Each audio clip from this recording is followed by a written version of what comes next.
Well, it's my pleasure to get to introduce Angie Garrett, and she acts as the marketing director for DSG Incorporated, a company providing business accounting solutions to businesses across the Mid-South. During her off hours, she often volunteers at her church, serving as head of security and the children and youth coordinator. Outside of work in church, her passion is spreading awareness about human trafficking. Angie volunteers as a lieutenant with the Shelby County Sheriff's Office in the Reserves Division. And I hope you tell this room what you had to do to get your job there. It's incredible. Over the past decade, she has averaged 500 service hours a year for the agency. As part of her duties, she teaches deputies about human trafficking, and now she wants to bring her knowledge to her community. Angie holds a PhD in criminal justice leadership, and her dissertation topic studied how well law enforcement officers in West Tennessee identified human trafficking victims. She desires to equip law enforcement officers and the public with the tools we need to fight modern day slavery. Let's give it up for Miss Angie Garrett. Okay, thank you for having me. First of all, I'm going to let you know about these because I know you want to. This kind of follows along loosely with what I'm going to be saying. I put the important things on here. Not everything I'm going to have on the slides is going to be on there, but I at least wanted you to have the important information because I know how hard this screen is to see. This is kind of a report card for Shelby County. And it tells everything that our demographics, how we're doing with human trafficking. Oh, excuse me, it's green. I'm sorry. Green is Shelby County. On the back is a listing of all the agencies that help with human trafficking in Shelby County. If you happen to live in Fayette County, I do have some blue ones that are Fayette County. Okay, I'll give those to you at the end. I do have those. And if you're interested in having someone talk on human trafficking at your church, business, community, organization, whatever it is, I'm happy to come and I can tailor my presentation to whatever you need. Last week, I spoke to middle school and junior high boys or high school boys. So anything's possible. So let's get started. First thing about me, I was a 40-something fluffy couch potato when I heard about human trafficking, and that got me off the couch. I wondered what to do with that, so I ended up at the Shelby County Sheriff's Office. Like she said, I've been a deputy there since 2013. I donate 500 hours a year for deputies in Shelby County who are reserve deputies. We have all the training, everything that a regular deputy has. We do the same job, have the same uniform. The only difference is we don't get paid. Go figure. But I went on and earned a Master of Science in Criminal Justice in 2016 and then got my PhD in Criminal Justice Leadership in 2022. And my dissertation was about human trafficking and law enforcement officers' ability to recognize it. And what I learned from that, I knew if deputies couldn't recognize it or law enforcement officers couldn't recognize it, then probably the public couldn't either. And that's where I base what I talk about for human trafficking, because now my goal is to equip not only law enforcement officers, but members of the community with what they need to fight modern day slavery. Because if you don't know what it is, if you don't know how to recognize it, you can't do anything about it. I grew up in Chattanooga and I transplanted to Memphis in June 1991 when I married this guy right here. I moved to Fayette County in 2018. If you ever go down Macon Road, my sign is at the street. I change it as often as I can. I began as the marketing director of DSG in April of 2024 when the marketing director we had to leave. And I was like, well, we can do that. So here I am. We've had the business for 30-something years.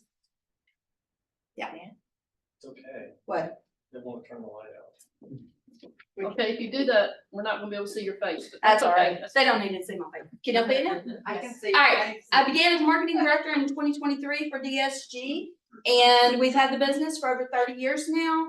We are Sage partners with Sage 100 and Sage Intact, which is a powerful in-the-cloud accounting software for businesses. Why are we here? This session is going to provide a brief introduction to human trafficking and explain different types of human trafficking, but we're mostly going to focus on the labor trafficking and how that affects your business. It's going to show where you can get involved locally, nationally, and globally. So how does human trafficking potentially affect your business? Well, first is labor trafficking, because you may have contractors or subcontractors or vendors where they're employing people who are involved in human trafficking. Maybe you are somebody who contracts out workers and you find out that they are maybe not paying their employees. Or you're going into a big one now is home health care. That they hire people to come in for home health care and they're not paying them and they're forcing them to do these things. The other is your clients. If you're going in real estate or you're going somewhere to help somebody with something and you find that there's a person there that maybe they're not engaging with you, they won't talk to you, and you're like, well, who is that person? Oh, they work for us, but they're not willing to talk for themselves. They're not willing to answer questions. Maybe they seem afraid. Maybe they don't speak English. You ask them a question and their head snaps to the person that is their employer. That could be a problem with domestic servitude. But additionally with supply chains, because there's forced labor, child labor, and of course, we've all heard of sweatshops. And those things are different problems we run into with our supply chains. For example, that cell phone I know you all have, it's almost 100% guaranteed that some component of that cell phone was touched by a slave. Why is human trafficking an issue? It's about the money. It's all about the money. It's all about the profits because it is a disposable commodity. Human trafficking is the second fastest growing criminal industry, just behind drug trafficking. It's anticipated that it will pass drug trafficking in the near future if nothing happens to stop it.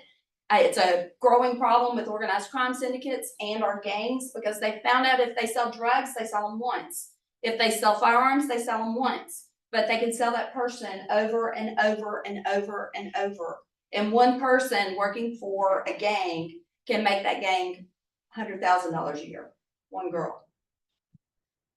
Human trafficking is the use of force, fraud, or coercion to control victims for commercial sex or labor services against their will. Force, fraud, and coercion are the definitions that you usually see, or words you see most of the time in definitions. Those are the kind of solidifying things here in the United States that we use to define it. Force, that means maybe they are held against their will, they were kidnapped, they were locked up, they're not allowed to leave. Fraud, maybe they think they're getting a good job and they're not. Like we all used to get annoyed at magazine salesmen that came to our door, right? Well, it turns out I found out what they're doing with those young adults is they're taking them and they're interviewing them just like they're getting a good job. And then they bring them in for their first day of work and they go, okay, you know what? We need you to get on this van and we're going to take you to your first assignment. Then they take all of their extra clothes, their ID, their money, anything they have on them, their phones, everything.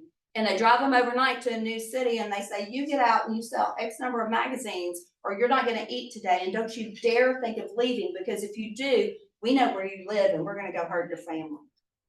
And they were brought into it by fraud, but then they're kept by coercion. There's some sort of threat against them. Maybe it's a threat of blackmail or deportation, or I'm going to shoot you or someone you love. Those are ways that people can get trapped in human trafficking. I'd be remiss if I didn't talk about sex trafficking. It's the exploitation of others to perform sexual activities, and that includes stripping and pornography. And it's when the issue uses or where there's use of force, fraud, or coercion, or when the exploited person is under 18. If they are under 18, they cannot consent to be pimped out. They just can't. It's automatically human trafficking. Labor trafficking is the use of force, fraud, or coercion to subject others to debt bondage, peonage, involuntary servitude, or slavery for the purposes of obtaining labor or services. The debt bondage, that means that they owe money to the person. Maybe it was somebody who was smuggled here from another country and they're having to pay off the debt that they accrued getting brought over here. And the person makes it so that they never are going to be able to pay off that debt. Let's say they paid $3,000 to be brought over here to America. And he goes, oh, you know, it really costs $5,000. So now you owe me $2,000 and you're going to have to work for me to pay that off. Oh, you know, I'm paying you $500 a week, but guess what? You got to pay me $300 a week for rent. Oh, and you know what? I'm paying for your lodging too. So that's another $100 and I'm paying for your food. So that's $150. So you know what? You're going to owe me another $50. And it just keeps accruing and they end up finding themselves caught. Peonage, that's like if you were in high school and you're playing football in the house and you break a lamp and your mom says you're going to pay or do the dishes until you pay off the cost of that lamp. You did something, you gotta pay for the cost of it. That's peonage. And then involuntary servitude, they're forced slavery, they're trapped as well. Labor trafficking affects adults and children in many fields. I know y'all probably can't read those. Agriculture, manufacturing, janitorial services, construction, nail salons, sales crews, carnivals, home health care services, hospitality and tourism, restaurants and bars, and the fishing industry. All of this down here are my sources that document that. There's a special type of labor trafficking called domestic servitude, and that's basically where they're forced to stay in a household.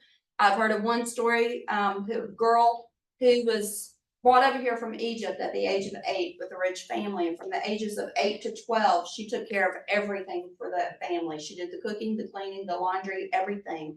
But because she didn't know the language, because she was here and was told she was going to be put in jail if she said anything, she didn't. Finally, somebody called and got law enforcement involved, and it got her free, and she has since become a naturalized citizen, and she works with law enforcement to let them know what human trafficking really looks like, because there's literally thousands of people trapped in that kind of situation today. They're in these houses. You may see them if you're in real estate, if you're some sort of home health care, home repair, that sort of thing. You may run into them occasionally, where they just, like I said earlier, they don't feel like they're not talking to you. They seem kind of afraid. They're looking to this person who is over them. And that could be domestic servitude. Domestic servitude is an estimated 1/3 of all labor trafficking, particularly here in the United States. It was the most reported form of labor trafficking to the National Human Trafficking Hotline in 2019. It's difficult to prosecute though, because many times the people don't know English, they don't understand they're a victim or that they can get out of it. They think some reason they deserve it. So they're stuck. How are you gonna know if they're in trafficking, particularly labor trafficking? You see them as they're with a subcontractor or something. How do you know? This is a short list of indicators. It's not an inclusive list. These are on your sheets, but it's a start to get you thinking. The more things that kind of make you go, yeah, something doesn't feel right about this, the more of those you have, the more likely it could be labor trafficking. They're not properly dressed for their situation or their job. They have someone else who insists on speaking to them. You go up to a construction crew that's working on a house you're at, and you try to talk to that crew, and the crew boss is, stopping you from talking to them, or you ask a person a question and he answers for them. They say they're not allowed to contact their family or friends. There are situations where they end up being completely isolated from their family, and they're told, if you try to contact your family or friends, we will kill them. They have an older person or a boyfriend who stays nearby. This can even be a problem with the domestic servitude, because they're making them work for someone else.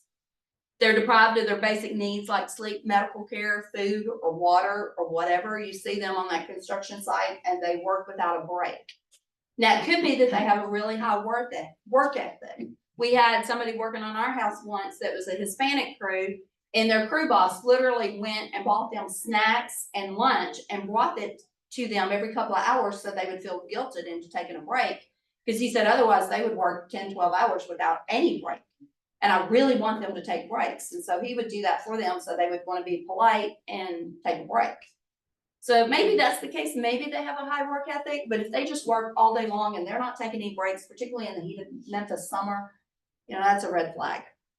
Their employer has threatened them with harm, arrest, or deportation, or they have few, if any, personal belongings, or they have tattoos or brands that seem to indicate ownership. That's particularly true in the sex trafficking. They may have a barcode, a money bag, person's name on their wrist or on their neck. It may say daddy's girl. There are some barriers. Why don't they leave? People are like, why don't they just leave? If they know they're a victim, which sometimes they do, why don't they just leave? Well, these are quotes from actual human trafficking survivors when somebody said to them, why didn't you leave? He threatened to hurt my parents if I told. I know these aren't in order, but he's my boyfriend and I'd get in trouble. He gave me some of the money and I need it to pay bills. It's embarrassing. Can you imagine being a grown man and stuck in labor trafficking? I thought he would change, but it kept getting worse. I lost hope. He had a gun and I was afraid. So these are reasons why they might just not be willing to leave. Will you see human trafficking? Human trafficking is more prevalent in Tennessee than gangs. And the last time I talked to somebody at the gang unit, we have over 300 recognized gangs in Shelby County. As early as 2011, 85% of Tennessee counties have reported human trafficking cases. Today, all 95 counties have reported human trafficking. Shelby County is one of the worst offenders. It has the highest vulnerable population in Tennessee. That has to do with your green sheet. This is human trafficking calls to the National Human Trafficking Hotline in 2020. And there's Memphis. You can see that's a red hotspot. We have a very vulnerable population. We have a lot of poverty. We have a lot of people who have housing insecurities and food insecurities, and that makes them quite vulnerable to human trafficking. We're also on a kind of a loop between Memphis and like Nashville, Jackson, that kind of area. You go down into Huntsville or Jackson, Mississippi, where they kind of make a loop and they circle people around and traffic them in different places. So like say in domestic servitude, they could stay in that house for years and nobody know it. Human trafficking in West Tennessee. West Tennessee is a severe risk of human trafficking. Of the 21 counties that are designated West Tennessee, 11 of them have a vulnerable population index score greater than 60%. You're like, what's a vulnerable population index score? Glad you asked. A record taken from publicly available sources that lets them know and identify those who are most at risk of being trafficked. So they take all of these public things that they can look at and they compare them and they figure out where people might be at risk for trafficking. The greatest risk factors for trafficking here in West Tennessee are the socioeconomic vulnerabilities like poverty and the food and housing insecurities, and the local environment and vulnerabilities. We know in Memphis we have high crime. So if they've experienced sexual assault or domestic violence or some sort of drug offense or some drug-related crime, that makes them more vulnerable to become a victim. And that could be for sex trafficking or labor trafficking. In Shelby County, we have 100% vulnerable population index score. We rank #1 for the highest risk of human trafficking in Tennessee. But there are 39 organizations working to address human trafficking here. We also have the highest number of people trying to prevent human trafficking. That includes Restore Corps. Restore Corps is the clearinghouse for all of the agencies in West Tennessee. They kind of keep all of them together so people know where to find resources. And they actually work in Nashville as well to get some of our legislation because y'all, Tennessee leads the nation in protecting human trafficking victims. If you see somebody that you think they're a victim and you're kind of going, something doesn't feel right, you know, what do we talk about, your spidey senses or here on the back of your neck standing up, you're like, something doesn't feel right. What kind of questions can I casually ask them? It's not like you'd be interrogating them, just questions you could ask. Do you live with your employer? Did you know in Florida, they used to keep all of the tomato farm workers locked up? Yeah, if you, at the age of all of us in this room, if you've eaten a tomato picked in the winter, you have eaten a tomato picked by a slave. Where do you sleep and eat? If they don't have a normal house and they tell you, oh, he's got this trailer for us, maybe that's a factor. Are you in debt to your employer? Do you owe them money? Does your employer pay you? That seems like a common thing. I mean, like, duh, of course they pay them, right? Maybe not. Do you get to keep the money you earn? Have you been hurt or threatened if you tried to leave? Can you quit your job if you want to? Can you come and go as you please? Has your family been threatened? Do you have your passport and identification? And if you don't, who has them?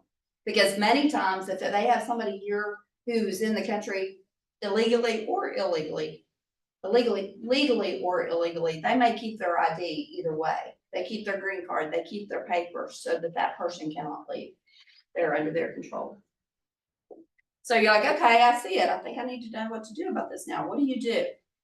Well, if the victim is still influenced by their captor, then you need to get help. Don't try to intervene because if you are not successful in that intervention, it could be detrimental to the person you're trying to help. They may pay the punishment for that. Call 911 if it seems urgent or if it's an emergency. But otherwise, call the National Human Trafficking Hotline or the Tennessee Human Trafficking Hotline and ask them what to do.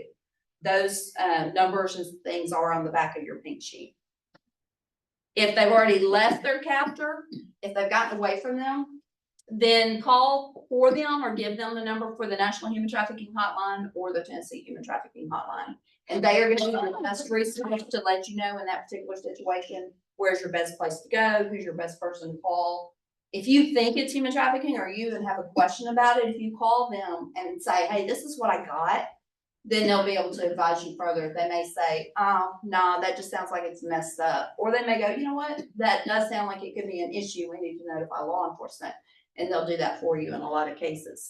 Can you make a difference?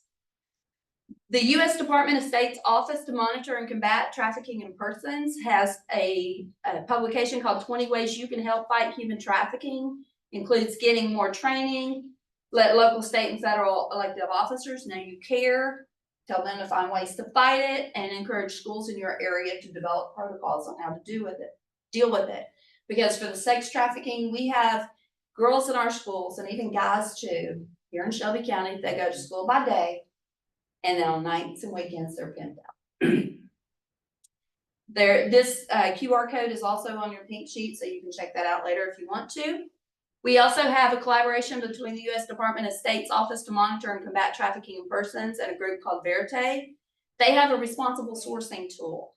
And in that, they have a way for people who are companies, or maybe they have some sort of thing that they're getting their resources, they can check on there and make sure that they're having responsible sources for what they're doing, that the companies they're working with overseas work with fair trade.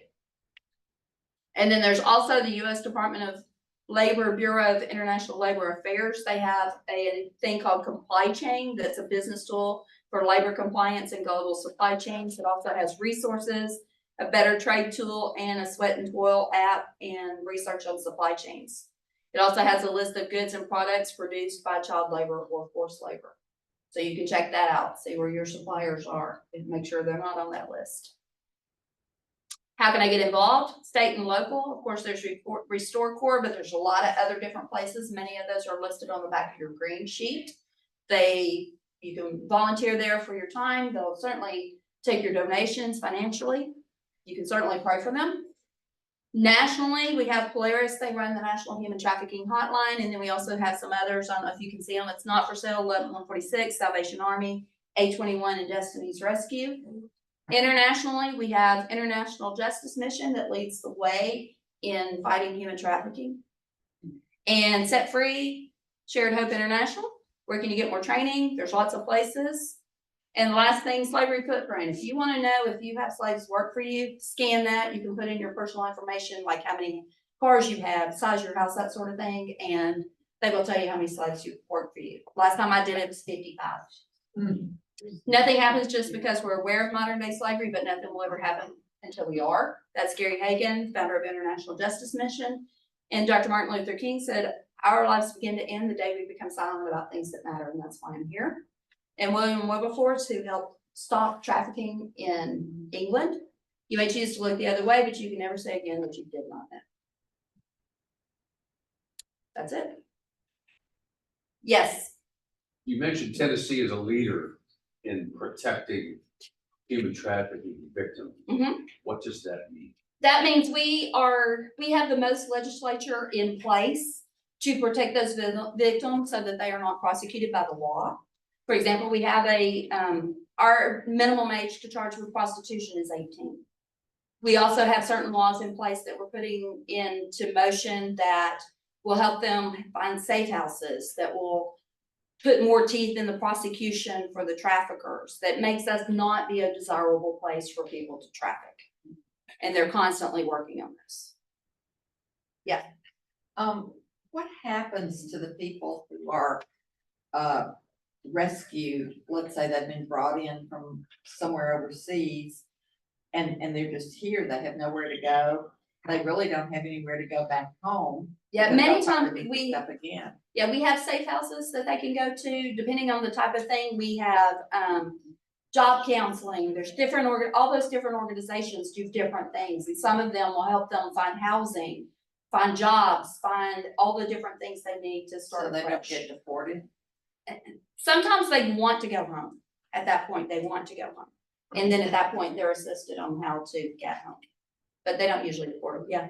How successful have the prosecutions of the violations been? Mixed results, but we're still ahead of all the other states. We got a long way to go though. That's all I'm saying. Yes, sir. Yeah, Andy, I was, gonna ask you, what, we know that there's a lot of human trafficking coming from a lot of variety of countries. What are they doing to help stem the flow that seems to be coming to the United States at a pretty alarming rate? Not a lot, to be honest with you, but you can be an American citizen and be trafficked. Yeah. I have a friend that I know of that middle class